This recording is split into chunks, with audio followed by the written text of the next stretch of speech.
આજની પ્રોડક્ટ એમના માટે ખાસ છે કે જે પ્રેગ્નેન્ટ લેડી હોય, તો ફટાફટ તમારા ગ્રુપ્સની અંદર પણ જે કોઈ પ્રેગ્નેન્ટ લેડી હોય એમને આ રીલ્સ ફટાફટ શેર કરી દેજો, તો જેથી એમને આ ટાઈપ કલેક્શન આસાનીથી મળી રહે તે ટાઈપનો અમારો આ પ્રયાસ છે.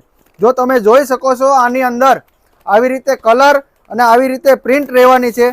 અને સાઇઝની જો વાત કરીએ આપણે આની અંદર, તો size L, XL, double XL, 3XL અને 4XL સુધીની બધી જ સાઇઝ મળી જવાની છે. તો આવું ને આવું કલેક્શન લેવા માટે અત્યારે જ તમે જાનકી ફેમિલી શોપની વિઝિટ કરી લેજો અને તમારા નિયર ડિયરને આ ટાઈપની પ્રોડક્ટની જેમને રિક્વાયરમેન્ટ હોય તેમને શેર કરી દેજો. અને જો પ્રોડક્ટની આપણે વાત કરીએ તો આ પ્યોર હોજિયરી કોટનની અંદર 3/4 સ્લીવની અંદર આ રીતે પેટર્ન રહેવાની છે અને સાઈડમાં બંને બાજુ આ રીતે ચેન પણ રહેવાની છે, જે તમને પ્રેગ્નન્સીમાં પણ પહેરવામાં ચાલે અને પ્રેગ્નન્સી પછી ફીડિંગની અંદર પણ તમે યુઝ કરી શકો તે ટાઈપની આ પ્રોડક્ટ રહેવાની છે. તો ચાલો ફટાફટ આ રીલ્સને શેર કરી દેજો. Thank you guys.